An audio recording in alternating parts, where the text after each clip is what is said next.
This is how the kingdom of heaven will be. It will be like a landowner who is going on a trip. He instructed his slaves about caring for his property. He gave 5 talents to one slave, 2 to the next, and then 1 talent to the last slave, each according to his ability.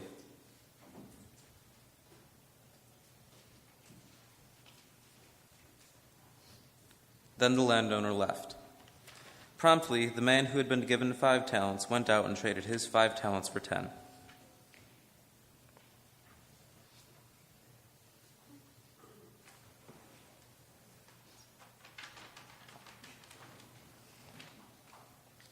And the one who had received 2 talents went to the market and turned his 2 talents into 4.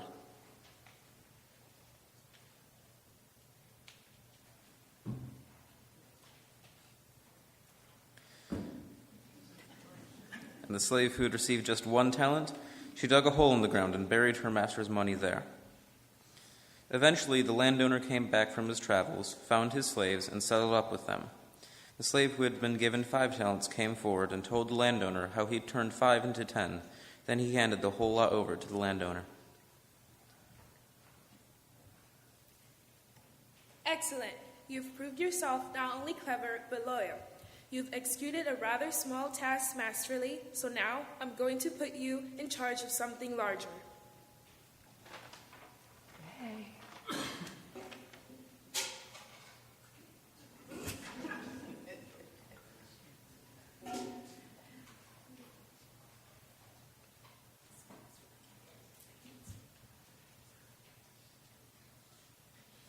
Your gift is overwhelming.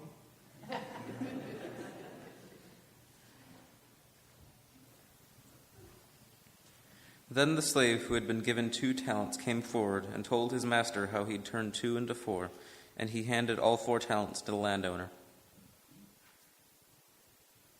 Excellent. You've proved yourself not only clever, but loyal. You've executed a rather small task masterfully, so now I'm going to put you in charge of something larger.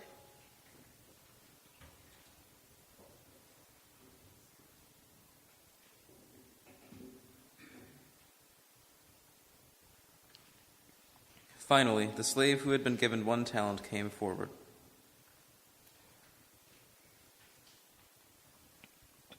I know you're a hard man, difficult in every way. You can make a healthy sum when others would fail. You profit when other people are doing the work. You grow rich on the backs of others. So I was afraid, dug a hole, and hid the talent in the ground. Here it is. You can have it. You are a pathetic excuse of a servant. You have disproved my trust in you and squandered my generosity. You know I always make a profit. You could have at least put this talent in the bank. Then I could have earned a little interest on it. Take that 1 talent away and give it to the servant who doubled my money from 5 to 10.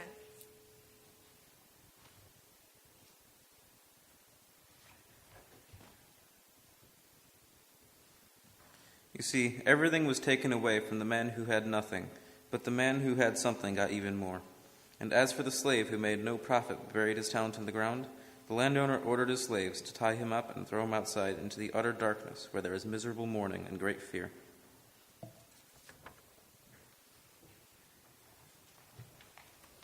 Thank you.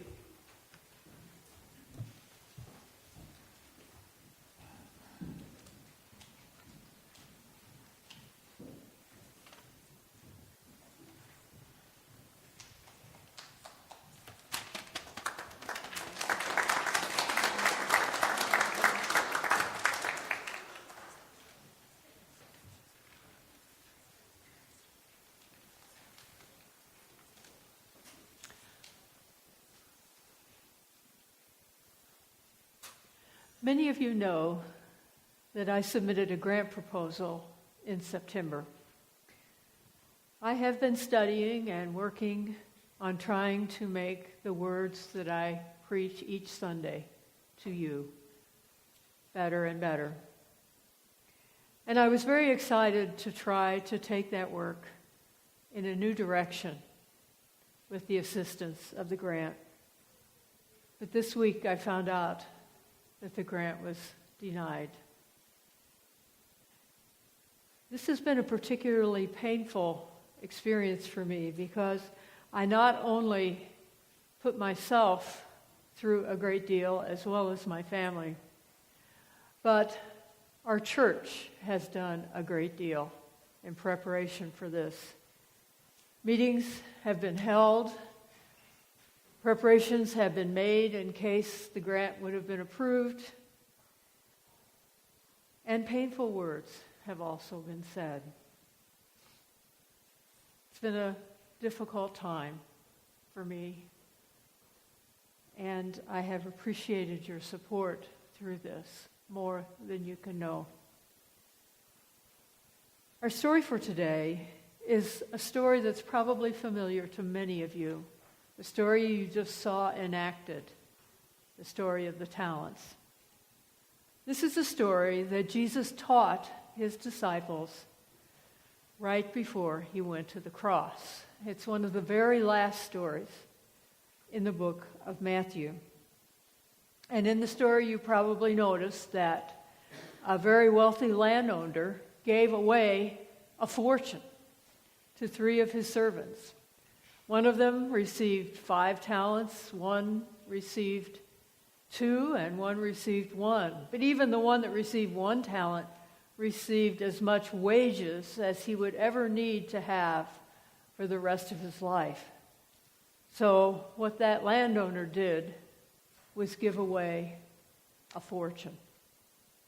He also told them that he was going away and that they were entrusted with taking care of the gifts that he had given them. And so the slaves did not know quite what to do because they were not given any instructions about what to do with his master's money. Each of them acted in a somewhat different way, knowing that the master would one day return and there would be an accounting for what they had done. The first 2 slaves traded with the talents. And we need to understand that in Scripture, a talent is actually money. So the first 2 slaves did what we would describe as working them in the market.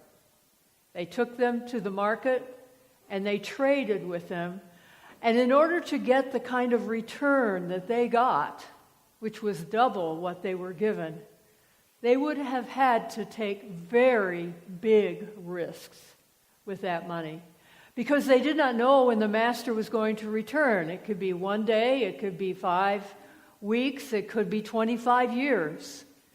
So that meant they had to keep trading with that money every single day to keep up that high return, knowing that on any day, their master's money might completely disappear and their master might show up.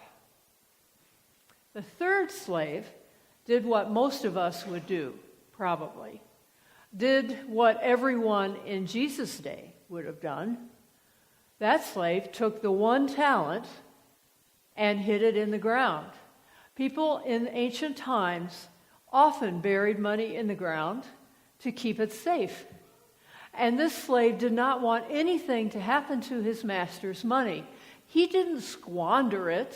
He didn't spend it on himself or waste it in any way. He kept it as safe as he possibly could, buried deep in the ground. And he knew for sure that whenever that master would return, that money would be there. So, why do you think that slave, that third slave, who was so very careful and cautious, received one of the angriest rebukes in all of the Bible, which you heard said up here? Why would somebody who's so careful be rebuked for it?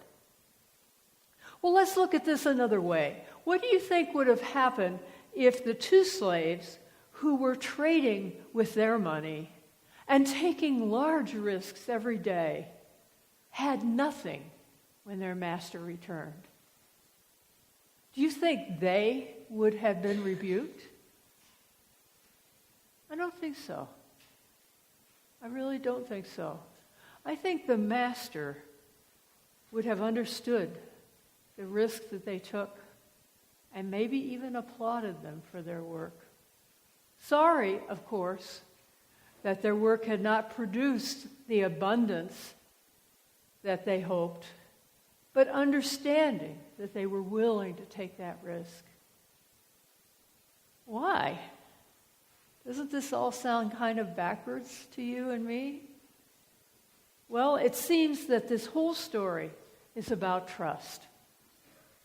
And when the disciples heard this story, Jesus was really deeply desiring them to trust him, because he knew that the disciples did not understand what he was doing.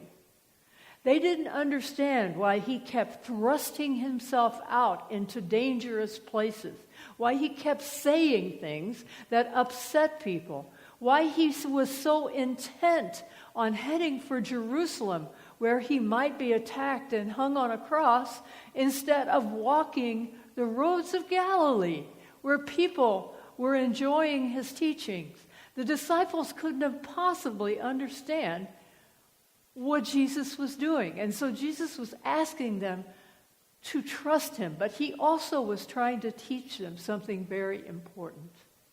He was trying to help them understand that when one has something as precious as what Jesus was going to give them, and what he was going to give them was everything, his entire life, his entire teachings, all that he was, that was going to be gifted to them.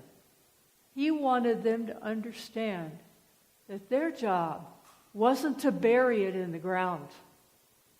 It was to take risks. Jesus wanted them to understand and know that the biggest risk of all is risking nothing. When we risk nothing, when we can't care enough about something, care about it so deeply that we would take a risk with it because we know that it might lead to something greater, but we're unwilling to do that, we are experiencing something akin to death, or what the parable describes as outer darkness. On the night of the session meeting, when we discussed the grant proposal, every elder in the session was given an opportunity to share their concerns about accepting such a venture. As we went around the room and I listened to what each person said, what was heavy in their heart, what they had heard from you, what they were worrying about, and we came to almost the end of the conversation, I started to put the paper ballots away. I didn't believe that we even needed to vote. But we did vote. All of the members of the session handed their folded paper ballots to the clerk, and the clerk began to read them. And while they were being read, and I was hearing the yeses and the nos, I felt like I was in a dream. A dream. The motion carried, and not even by a small margin. I was completely shocked. I shouldn't have been. I've worked with all of you for many years. I know that you're willing to take risks. I understand that, but I thought perhaps this one was too big. And so I learned something from you that night. I learned that you are willing to risk boldly, to love passionately, to care deeply, and to act courageously. And that is a gift that I will never forget. It is something that is eternal in my heart, in my life, something that will be there forever. I also learned that our congregation is ready for what I would call true discipleship. True discipleship is when we stand with Jesus and we risk all that we have. If there is something important enough, something that is worthy of our lives, we are ready to risk it, as Jesus risked his life. How could he have even known if his disciples would remember his teachings? How could he even know if they would go into hiding, protect themselves? After all, the government was after Jesus. The government would come after them as well. He couldn't have known what would happen with them, but he gave it to them anyway. And he told them to be bold and spread the good news to all the world. He gave away his entire life for the world and for all the little people of the world who suffer each and every day. At the beginning of this story, we notice that the landowner gave away a fortune. That's not an unfamiliar story in Scripture, is it? It's like the beginning of creation, when God created an abundance of life, of all kinds and creatures and forms, and then gave it away to humankind and asked us to care for it. When Jesus gave his own life away for the sins of the world, all of Scripture is a story of giving away an abundance of what we have been given. We have an opportunity to do that because we have space. We have time. We can risk boldly. We can stand with Jesus and care for the needs of the poor. We can give them what we have. We can stand by those who are hurting, those who are friendless. We can stand up and make sure that this world we live in is a safe world for everyone. You see, we just have this one life. But each day of this life is a new creation. It is a day that has never happened before. And we are privileged to fashion that day with God. That is what we can do. Just this one life is all we have. And I was reminded of that this week in particular. I was reading a story about a school in California where the children were all arriving at the beginning of school around 8:30.